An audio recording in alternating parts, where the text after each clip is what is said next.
श्री स्वामी समर्थ। स्वागत आहे तुमचं माझ्या यूट्यूब चॅनलवरती। आजचा दिवस तुम्हाला खूप छान सुखाचा समाधानाचा जाऊ देत हीच मी स्वामींच्या चरणी प्रार्थना करते आणि आजच्या या नवीन व्हिडिओला सुरुवात करते। उद्या आहे 26 ऑगस्ट 2024 वार सोमवार आणि उद्या आलेली आहे श्रीकृष्ण जन्माष्टमी। जन्माष्टमीचा उपवास प्रत्येकाने आवर्जून करावा, कारण भगवान श्रीकृष्ण हे श्रीहरी श्री विष्णूंचे 8वे अवतार म्हणून मानले जातात। हे व्रत किंवा उपवास केल्याने तुम्हाला अनेक जन्मांपासून केलेल्या पापांपासून मुक्तता मिळते आणि हजारो एकादशी केल्याचं पुण्य देखील लाभतं। पण हे व्रत करणं, उपवास करणं जर तुम्हाला शक्य नसेल तर अशा कोणत्या चुका ज्या आहेत त्या तुम्हाला टाळायच्या आहेत, कोणत्या अशा पदार्थांचं सेवन जन्माष्टमीच्या दिवशी करायचं नाही जेणेकरून तुम्हाला जन्माष्टमी या व्रताचं संपूर्ण फळ मिळेल। तर ही संपूर्ण माहिती जाणून घ्यायची असेल तर व्हिडिओ स्किप न करता शेवटपर्यंत बघा।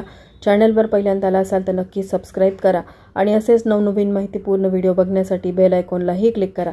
त्यामुळे जेव्हाही मी नवीन व्हिडिओ अपलोड करेल तेव्हा त्याचं नोटिफिकेशन सर्वात आधी तुम्हाला मिळेल आणि तुम्ही एक पण व्हिडिओ मिस करणार नाही।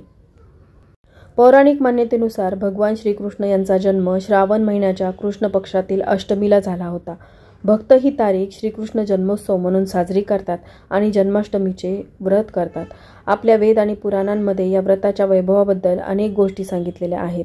श्रीकृष्ण जन्माष्टमीचे व्रत करणाऱ्या भारतवर्षात राहणाऱ्या व्यक्तीला 100 जन्माच्या पापापासून मुक्तता मिळते।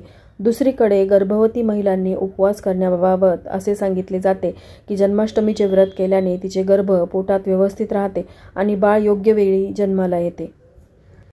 जन्माष्टमीच्या व्रताच्या वेळी नामस्मरण करण्याबाबत असे सांगितले जाते की या दिवशी केलेल्या जपाने अनंत शुभ परिणाम मिळतात। त्यातही जन्माष्टमीची संपूर्ण रात्र जप आणि ध्यान याचे विशेष महत्त्व आहे। जर तुम्ही ही जन्माष्टमी धूमधडाक्याने साजरी करत असाल तर तुम्ही रात्रभर जागून श्रीकृष्णांचे भजन करावे। असे केल्याने तुम्हाला जन्माष्टमीच्या उपवासाचे अनंत शुभ परिणाम प्राप्त होतात। तसेच जन्माष्टमीचा उपवास अकाली मृत्यू होऊ देत नाही। जे जन्माष्टमीचे व्रत करतात त्यांच्या घरात गर्भपात होत नाही आणि जन्म घेणाऱ्या गर्भाला देवाचा आशीर्वाद प्राप्त होतो। जन्माष्टमीच्या उपवासासोबतच मध्यरात्रीनंतर भगवान श्रीकृष्णांचा जन्मसोहळा साजरा करावा आणि विधिवत पूजन करावे। प्रत्येक महिन्याला एकादशी तिथी येते। एकादशीचा उपवास हजारो आणि लाखो पापांचा नाश करण्यासाठी एक अद्भुत दैवी वरदान आहे। परंतु एका जन्माष्टमीचा उपवास 1000 एकादशीचे उपवास करण्या इतकेच महत्त्व देणारा आहे। आणि म्हणूनच जर तुम्हाला एकादशीचा उपवास करणं जमत नसेल तर तुम्ही जन्माष्टमीच्या उपवासाने शुभ फळ मिळवू शकता। आता जन्माष्टमीच्या दिवशी व्रत उपवास करणं शक्य नाही, त्यांनी अशा कोणत्या चुका टाळायच्या आहेत हे आता आपण बघूयात। तर पहा, एकादशीला जो संयम ठेवला जातो त्यापेक्षा अधिक संयम जन्माष्टमीच्या उपवासात पाळला पाहिजे। बाजारातील उघड्यावरचे पदार्थ खाणं असंही धोकादायक असतं, पण जन्माष्टमीच्या दिवशी तुमच्या जिभेवर ताबा ठेवावा। बाहेरचे चटपटीत पदार्थ, चहा, नाश्ता किंवा उघड्यावरचे पदार्थ तोंडात टाकू नका। दररोज अन्न आणि पाणी आपण ग्रहण करतोच, या दिवशी देवाच्या भक्तीचा रस प्यावा। तर पहा, भगवान श्रीकृष्ण हे श्रीहरी श्री विष्णूंचे अवतार मानले जातात आणि तुळशी ही विष्णूजींना अतिशय प्रिय आहे। अशा वेळी कृष्ण जन्माष्टमीच्या दिवशी चुकूनही आपल्याला तुळशीची पानं तोडायची नाहीत। कृष्णाला पूजेत अर्पण करण्यासाठी एक दिवस आधीच तुळशीची पाने तोडावीत, कारण तुळशीची पाने कधीही शिळी मानली जात नाहीत। दर एकादशीप्रमाणेच तुळशीचं जन्माष्टमीच्या दिवशी देखील निर्जला व्रत असतं। त्यामुळे जन्माष्टमीच्या दिवशी देखील तुळशीला जल अर्पण करू नये, सोबतच तुळशीला स्पर्श करू नये, तुळशीची पानं तोडू नयेत। यामुळे देखील तुम्हाला जन्माष्टमीच्या व्रताचं संपूर्ण फळ मिळत नाही। या छोट्या छोट्या चुका तुम्हाला करायच्या नाहीत। बघा, तुळशीला हरिप्रिया किंवा विष्णुप्रिया देखील म्हणतात। त्यामुळे जर तुमच्या घरामध्ये तुळशीचं रोप नसेल तर जन्माष्टमीच्या दिवशी तुम्ही तुळशीचं रोप आणू शकता। यामुळे तुमच्या घरामध्ये सुख समृद्धी येते।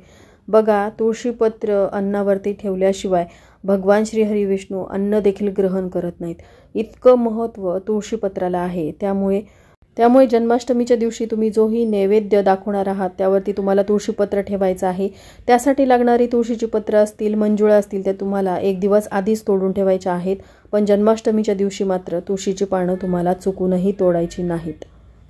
आता जन्माष्टमीचं व्रत करणं किंवा उपवास करणं ज्यांना झेपणार नाही त्यांनी जन्माष्टमीच्या दिवशी फक्त सात्विकच अन्न खावे। लसूण, कांदा या दिवशी जेवणामध्ये वापरू नये, कारण लसण, कांदा तामसिक वर्गात ठेवला जातो। सोबतच या दिवशी मांस म्हणजे मांसाहारी पदार्थ आणि मद्याचं सेवन चुकूनही करू नये।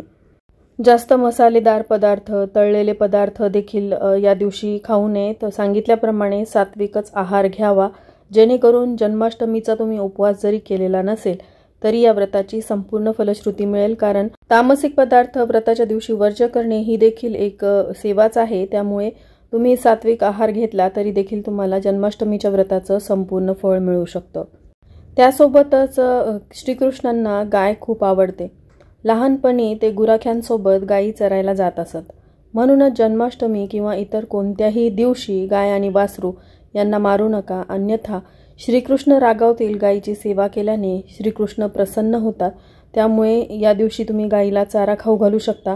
बघा, आपल्या घराच्या जवळपास एखादी गोशाला असेल तर तिथे तुम्हाला चारा मिळू शकतो. तर तिथे विकत घेऊन तुम्ही तो चारा गायीला खाऊ घातला तरी देखील तुम्ही व्रत उपवास नाही केलं तरी या व्रताची संपूर्ण फलश्रुती तुम्हाला गायीच्या सेवेने म्हणजेच गोसेवेने मिळू शकते. किंवा तुमच्या घराच्या आसपास एखादी गाय असेल, शेजाऱ्यांकडे गाय असेल तर त्या गायीची सेवा देखील तुम्ही जन्माष्टमीच्या दिवशी करू शकता. भगवान श्रीकृष्णांसाठी गरीब श्रीमंत सर्व सारखेच आहेत. ते कधीही आपल्या भक्तांमध्ये भेदभाव करत नाहीत. त्यामुळे कृष्ण जन्माष्टमीच्या दिवशी चुकूनही कोणाचाही अनादर किंवा अपमान करू नका. कोणत्याही गरीब व्यक्तीचा अपमान केल्याने श्रीकृष्णांना राग येऊ शकतो. त्यामुळे या दिवशी तुम्ही व्रत केलं, उपवास केला, नामस्मरण केलं तरी देखील तुम्हाला जन्माष्टमीच्या व्रताची फलश्रुती मिळणार नाही.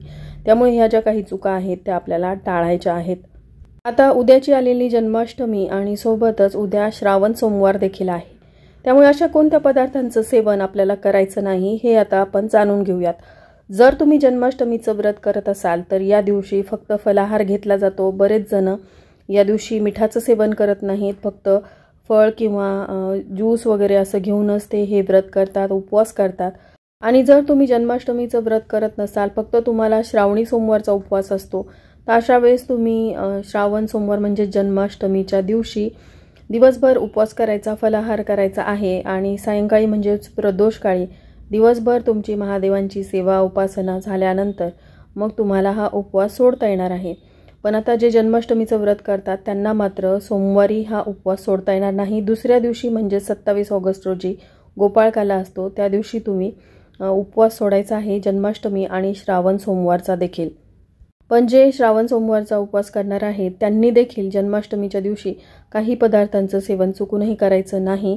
बघा, ज्याप्रमाणे एकादशीला भात खाणं वर्ज्य मानलं जातं त्याचप्रमाणे जन्माष्टमीलाही उपवास नसला तरी तुम्हाला भात चुकूनही खायचा नाही. तुम्ही श्रावण सोमवारचा उपवास सोडताना देखील भाताचं सेवन चुकूनही करायचं नाही. इतर पोळी भाजी वगैरे असे पदार्थ तुम्ही उपवास सोडताना खाऊ शकता, पण भात आणि वांग्याची भाजी देखील तुम्हाला उद्याच्या दिवशी बनवायची नाही आणि ती चुकूनही खायची नाही. ह्या ज्या काही चुका मी व्हिडिओमध्ये तुम्हाला सांगितलेल्या आहेत त्या तुम्हाला टाळायच्या आहेत आणि हे 2 पदार्थ म्हणजे भात आणि वांग तुम्हाला उद्याच्या दिवशी चुकूनही खायचं नाही. झालेली सेवा मी श्रीकृष्णांच्या चरणी अर्पण करते. इथेच व्हिडिओचा एंड करते. व्हिडिओ आवडला असेल, हेल्पफुल वाटला असेल तर व्हिडिओला लाईक, शेअर आणि सबस्क्राईब करायला विसरू नका. भेटूया तशाच एका नवीन व्हिडिओसोबत. तोपर्यंत सर्वांना श्री स्वामी समर्थ.